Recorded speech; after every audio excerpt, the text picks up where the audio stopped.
I'm Tarot Oracle, and this is my video teaching you numerology. Okay, now here's the problem with numerology. Every numerology, well, most numerology texts have very little in common.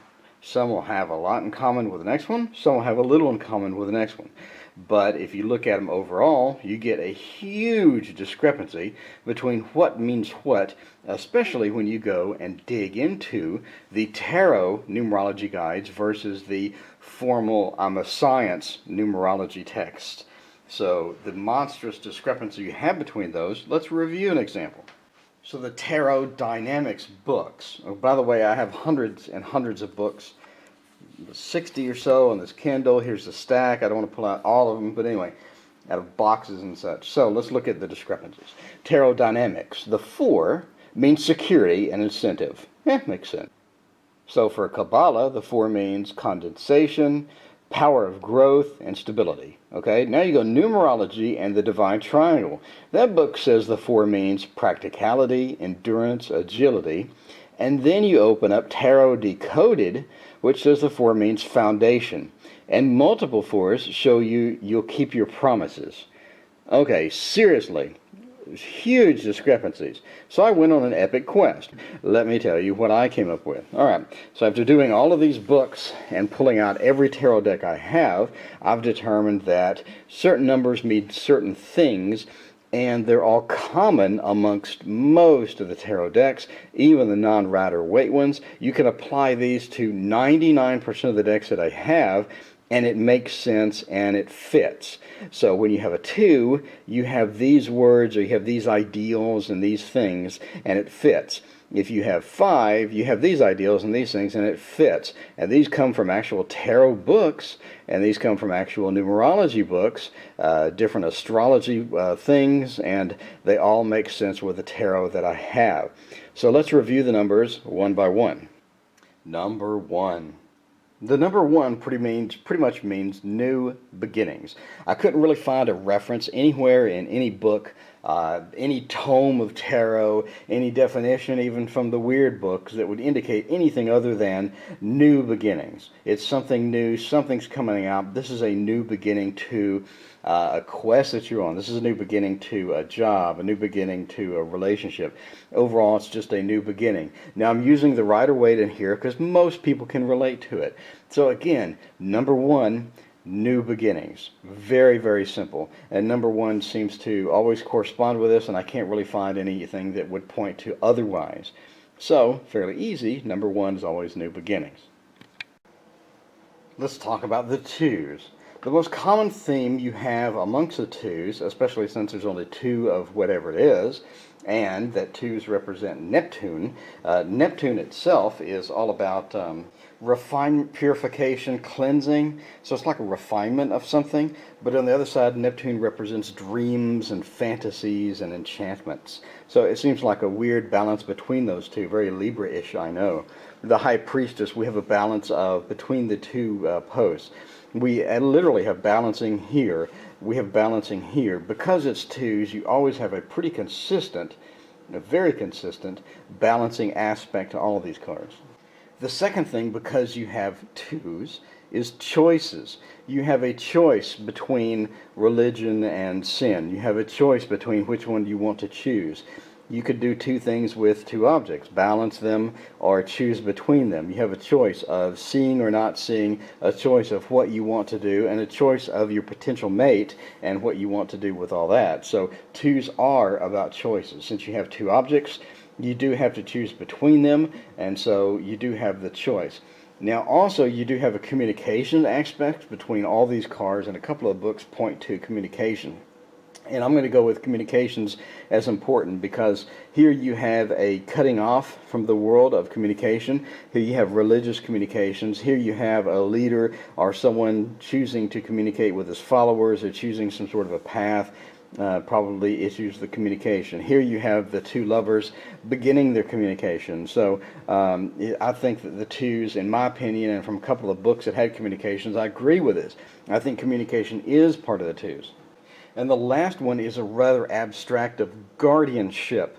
guarding what you have, being mindful of where you are, and being just guarded. So a guardianship is my last definition for the twos.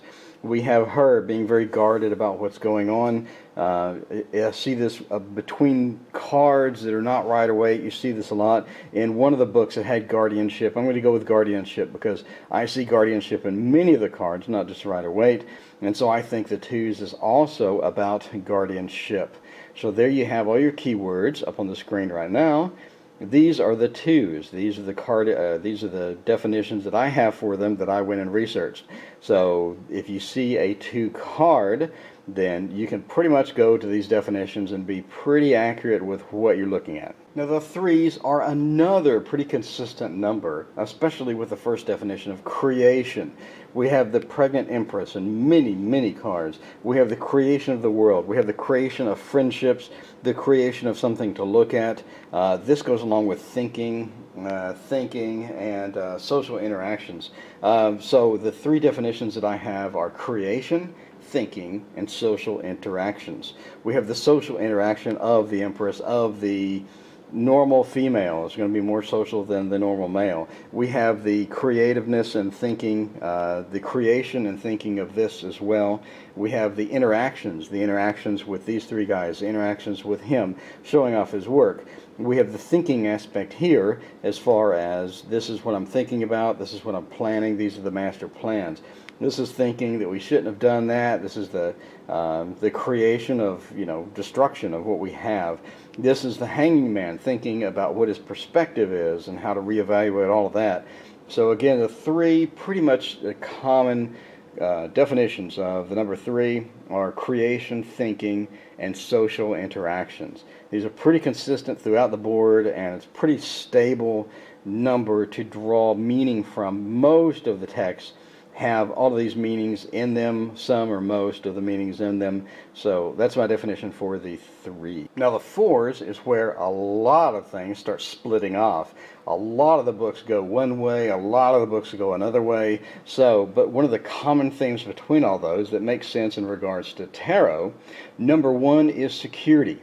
All right, you do have the security of the emperor, the father figure. You do have the security of the bed surrounded by swords. You have the security of having enough money or being satiated. You have the security of a home, or you have the security of knowing that you're not going to be thirsty and you're full. All right. The second definition that makes the most sense across all of these, especially, this is controlled by Jupiter, which is a huge satiation. Anything that Jupiter touches is just grandized. I mean, it's just expanded. So we have the satiation aspect. In other words, satiation is having enough. All right. The emperor has enough. This guy has enough sleep. This person clearly, and the definition of the card is he has enough. He's hanging on to it, he's being greedy, but he does have enough. Here you have the satiation theme again. And here we have a home. They've got plenty of happiness, they've got plenty of everything. It's a satiated environment. Here we have the security and satiation. Here we have the security and satiation here and here as well. And finally here we have the satiation of he's had enough. He has plenty, and he doesn't want any more. So this sometimes points to, I know, almost a depression aspect or kind of a downed aspect, but it is still satiation or having enough. All right. So those are the two definitions that I have for the fours. It's very secure, a very home-wise number. Now keep in mind the 2, 3, and the 4 are cardinal numbers.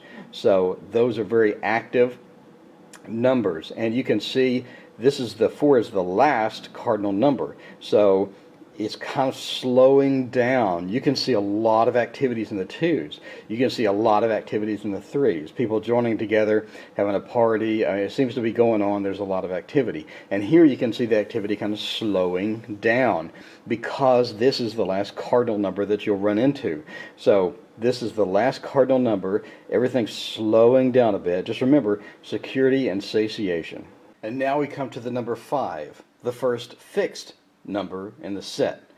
So 5 is a very bad number overall. If you get a 5 card, Overall, it's just bad. There's not really a good 5 card amongst, quite a few tarots. So especially you look at the Thoth, you just have bad, bad, and more bad. It's just a bad number, okay? Now, it's ruled by Mars, and Mars is, again, just a bad planet. So, it's an action-oriented planet. It could be a good planet in some respects, but overall, the 5s, if you run into a tarot, is just going to be pretty bad. So you have the 5 of Swords, bad news. You have the 5 of Pentacles, is bad news. Of course, you have all the warring here. You have the strife. You have the issues here, and then you have the almost depression and decisions that he has to make here, along with hold your religious jokes there. So overall, 5 is about chaos, definitely chaos, conflict, and change. All right. So change being there's going to be change coming. You can see here there's going to be change coming. There's going to be a religious change here if you actually go into this pretty heavily. After the fight, there's going to be change. There's going to be change here, both to where he's going to move to, where they're going, and what they're going to do. There's going to be change in ownership here. So in addition to the conflict and chaos, you do have change, and most of the books point to change as being a pretty common thing, especially the chaos and conflict being very, very common amongst almost every book. So if you see a 5 card, if you see a 5 number, think of conflict, chaos, and change. A 6 is another one that you have a lot of varied responses to. Overall, in my opinion, it means higher ground, harmony, commitment. If you look at the cards, you do have higher ground, harmony, commitment. You do have higher ground. You have the victory card in the Thoth. You have the little victory card here. You have the higher ground of the older versus the younger. You have the higher ground of the person driving the boat versus person over there. You have the higher ground over here of this person is above all of these other people. So higher ground is pretty consistent amongst this. And again, you have harmony. You have the harmony of winning something. You have the harmony of a family relationship. You have the harmony of giving versus receiving, and the harmony of the lovers. All right? And the last one is commitment, which obviously you have here. You have a commitment of the boat ride. You have a commitment of this person to having the victory. And then you have the family commitment here. So the 3, and this is ruled by the sun. And again, we're still in the fixed. So this is a fixed number.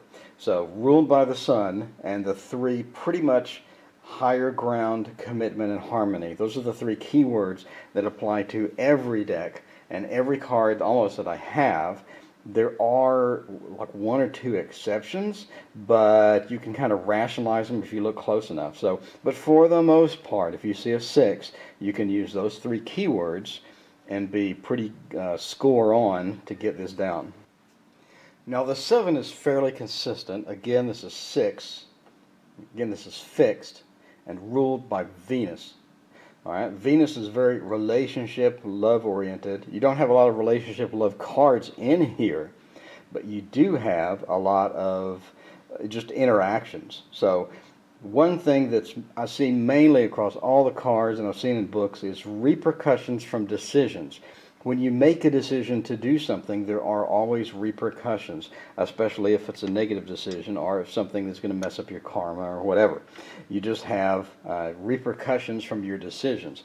When this person is stealing, he has repercussions from that decision. If somebody catches them, there will be consequences. You do have the consequences in that. You do have the decision to move in the Chariot, which you also have repercussions from. The Tower, you have the lightning strike on the tower, there's repercussions from that. You have a decision to defend yourself. You're obviously going to either go well or it's going to go poorly. You have repercussions from those decisions. You have consequences. You have consequences for making a choice out of all these dreamy things that you can make a choice from. You have consequences. You have consequences from this, from planting something and seeing it grow, or planting something and harvesting it. You have repercussions from those decisions, so there's consequences to be paid. In this case, it's a good consequence. In this case, it could be good too. He could defend himself, but it could be bad. In this case, he could get away with it. That could be good, but it could be bad as well. So it's just overall, you have repercussions. The second And only other keyword I have for these is solitude. We have the solitude of riding around in the chariot. We have the solitude of being knocked out of the tower or being in a solitude tower. We have the solitude of you're the only one defending. So this is very solitude. We have the solitude of you're the only one stealing. You're the only one taking it, and you're going into solitude, or because you're just taking it and going your own way. Here again, you have the solitude of these lofty dreams.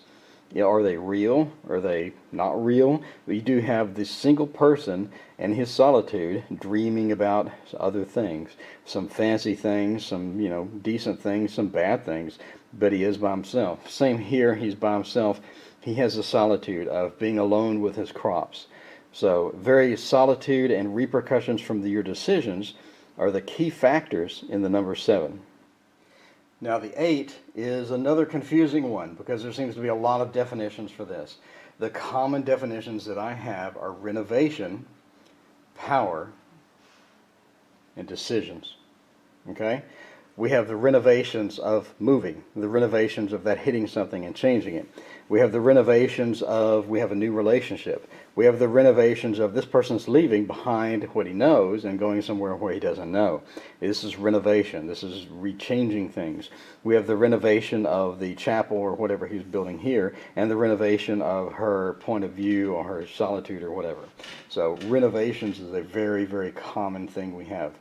Second one is decisions. You do make a decision to move. You do make a decision to start this relationship and to endanger yourself. He, of course, made the decision to go here, etc., etc. Decisions is the second powerful keyword that we have for the number 8. And the last one is power. It takes a considerable amount of power to do this, although that's not what it represents, but it does take power in order to do this. It takes power to move all of these at once. It takes power of will, power of concentration, power of everything in order to do this. It takes an amount of power for this, not so much for this, but power is another common theme among the 8s. So if you see number 8, just think about decisions, renovation, and power. And the number 9 represents compassion, patience, and understanding. It takes patience in order to get recovery. It takes patience in order to recover from grief. It takes patience in order to get to this level. It takes patience to wait on what you're waiting, and for obviously the hermit, it's going to take patience to do what he's doing. So the 9s are all about patience. In addition, you have compassion. Now keep in mind, this is ruled by the moon. So it's easy to see compassion, patience, and understanding in all of these cards. Very moon-like set, and very common between all of these is the compassion, patience, and understanding. So the understanding comes from this person when they're over the grief. The understanding that you can't always win. The understanding that this, and understanding that this, etc., etc. So compassion, understanding, and patience. The 10, our final number, very easy to remember. It's achievement. It's getting whatever you deserve from whatever you've done. So it's the achievement of getting through the wheel. It's what you deserve from this. It's what you deserve from this. Now there's a lot of good and bad cards. Don't let the word achievement be like a good thing overall for every card. In some cards, it's just not good. You look at some of the cards in many of the decks, and they just have a negative connotation to this. It depends on the suit. But overall, it is achievement. It's you got what you deserved, basically. So achievement. If you worked hard for it, this is where you end up. If you deserve that, that's what you end up. It's achievement. It's about reaching the finale. And 10 obviously is the finale of the numbers and the minors, but this is about reaching the end. So when you see a 10, always think of achievement. And that will pretty much be the only thing. Again, this is ruled by Earth, and this is mutable. In other words, it's changeable. So just keep that in mind. Now, this is the end of this. If you want all of what I just said in a much shorter version, a one-page PDF file, click on the link in the description. It will take you to the PDF that will give you all of this in a much shorter version. I'm Tarot Oracle, and that's my lesson on numerology and tarot.